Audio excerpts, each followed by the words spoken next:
हो। अल्लाहु अकबर। चंद दिनों के लिए मदीने शरीफ से बाहर तशरीफ ले जाते हैं उस्मान गनी।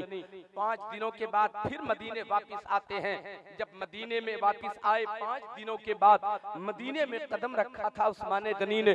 कौन है ये उस्मान गनी?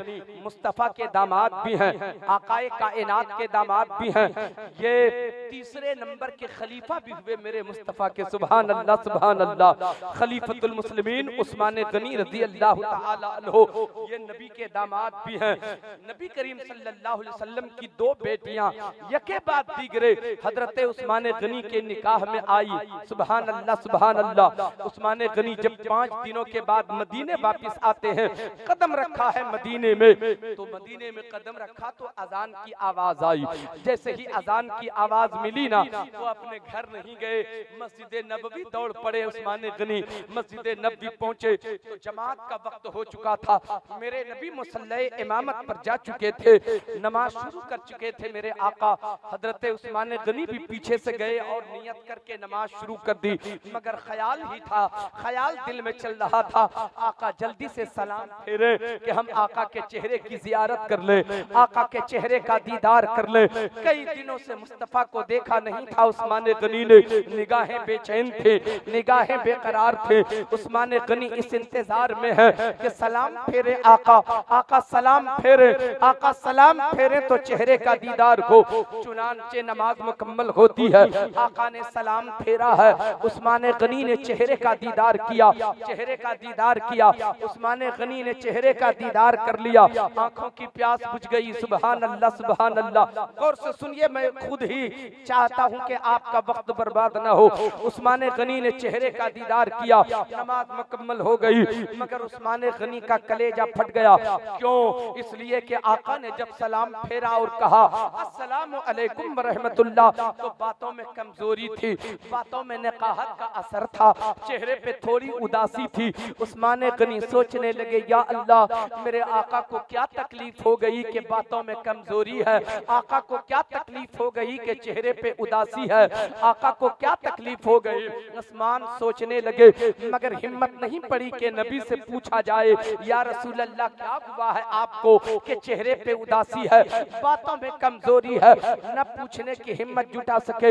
हजरत बिलाल का हाथ पकड़ा, किनारे लेकर गए। ऐ बिलाल तुम ही बताओ, मेरे आका के साथ तुम रहा करते हो, मेरे आका को क्या तकलीफ हो गई, आका के चेहरे पे उदासी है, आका की बातों में कमजोरी है, ऐ बिलाल तुम ही बता सकते हो।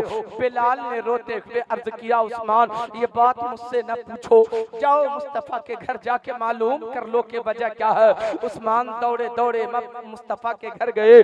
सैयदा आयशा सिद्दीका रज़ी अल्लाह अन्हा को आवाज दिया, अम्मी आयशा। कौन? मैं उस्मान नबी का गुलाम बोल रहा हूँ। सैयदा आयशा फरमाती है, उस्मान क्या बात है? अम्मी जान बताइए, आका की बातों में कमजोरी क्यों है, आका के चेहरे पे उदासी क्यों है, आका की बातों में नकाहत क्यों है? सैयदा आयशा रोने लगती है और इरशाद फरमाती है, उस्मान क्या बताऊं, आज 4 दिन गुजर गए, तेरे नबी ने कुछ नहीं खाया है, तेरे नबी के हलक के नीचे एक दाना नहीं उतरा है। 4 दिनों के भूखे हैं तेरे आका, 4 दिनों के भूखे हैं तेरे नबी। उस्मान गनी की चीख निकल जाती है। दौड़े दौड़े उस्मान गनी अपने घर चले जाते हैं। उस्मान गनी घर गए, आटे की बोरी उठाया, अपनी पीठ पे रखा, लेकर चले। 20 गुलाम मौजूद थे उस्मान गनी के घर में उस वक्त। 20 के 20 दौड़ पड़े, रास्ता रोक करके कहा, मेरे आका ये क्या कयामत आ गई है, आप आटे की बोरी उठा के कहां जा रहे हैं, हम गुलाम किस दिन के लिए हैं, हुक्म फरमा के आटे की बोरी अभी पहुंचा देता हूं। उस्मान गनी इरशाद फरमाते हैं, मेरे गुलामों रहने दो, रहने दो, आज की नौकरी मेरी है, मुझे कर लेने दो, आज की नौकरी मेरी है, मुझे कर लेने दो, ये खिदमत मुझे करना है।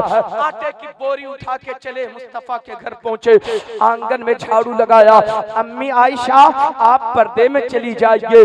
पर्दे में गई, झाड़ू लगाया, आटा गूंधा, सालन तैयार किया, चूल्हा जलाने लगे। सैयदा आयशा सिद्दीका फरमाती हैं, जैसे बच्चे घुटना जमीन पे रख के चला करते हैं, उस्मान गनी घुटने को जमीन पे रखा और झुक झुक चूल्हे में फूंक मार रहे थे, धुआं निकल रहा था, दाढ़ी मुबारक से धुआं निकल रहा था, आंखों से पानी बह रहा था, आंखें लाल हो गई थी। मैं आपसे ये बताना चाहता हूँ, ये कौन है? उस्मान गनी। बहुत बड़े अमीर का नाम उस्मान गनी है, बहुत बड़े जायदाद के मालिक का नाम उस्मान गनी है, बहुत बड़े रईस का नाम उस्मान गनी है।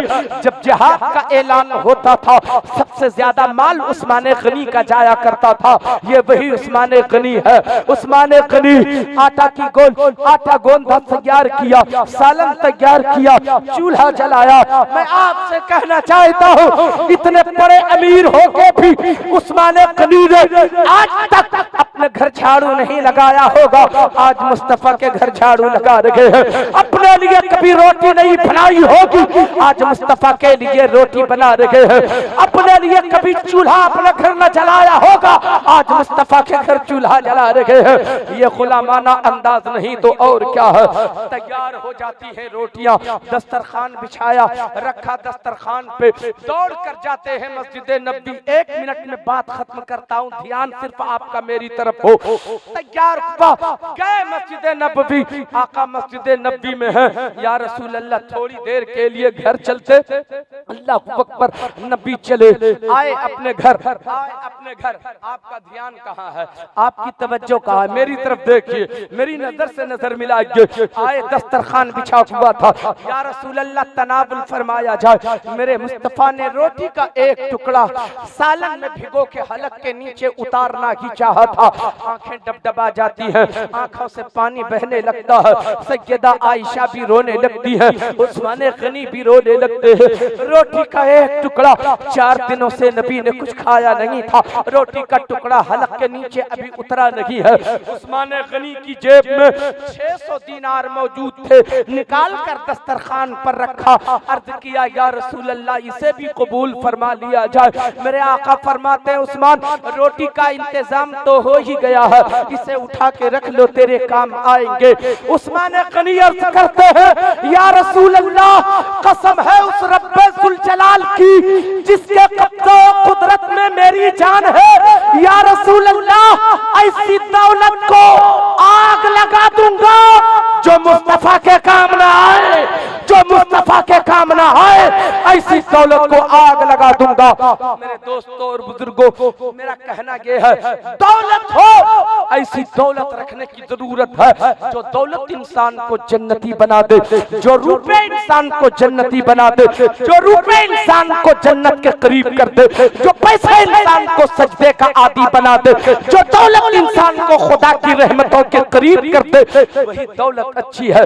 जो दौलत जहन्नमी बना दे, उस दौलत को ठोकर मार देने की जरूरत है। हमें एक इस्लामी जिंदगी गुजारना चाहिए, शरई जिंदगी गुजारना चाहिए, इत्तेफाक और इत्तेहाद के साथ जिंदगी गुजारना चाहिए। ऐसी जिंदगी जिस जिंदगी से हमारा पड़ोस भी खुशहाल हो, ऐसी जिंदगी जिस जिंदगी से हमारे परवरदिगार की रजा भी हासिल हो। हजरात, हमारी जिंदगी का मकसद ही अल्लाह की रजा हासिल करना है, अल्लाह की बंदगी है। अगर हम ये न कर सके तो दुनिया के सारे काम कर लेंगे आप, मगर अल्लाह की बारगाह में मकबूलियत नहीं हो सकती। सारे काम करते हो लेकिन अगर नमाज नहीं पढ़ते हो तो वो जिंदगी किसी काम की नहीं है, किसी काम की नहीं है। अपने वक्त का कोई अरबपति भी हो, खरबपति भी हो, इस्लाम की नजर में उसकी हैसियत एक सिक्के की नहीं है, एक टके की हैसियत नहीं है, मगर इस्लाम की नजर में वो बड़ा अनमोल हीरा है जिसकी पेशानी सजदे में लगी रहती है,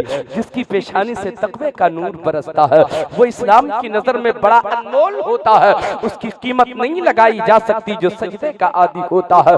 वो महल है ही नहीं जिसमें सजदे नहीं होते।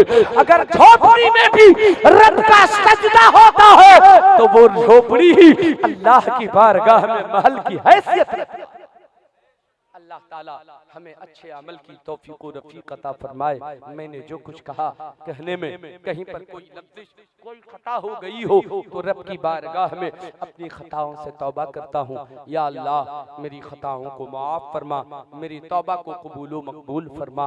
अस्तगफिरुल्लाह रब्बी मिन कुल्लि ज़ंबिन व अतूबु इलैह। ला इलाहा इल्लल्लाह मुहम्मदुर रसूलुल्लाह सल्लल्लाहु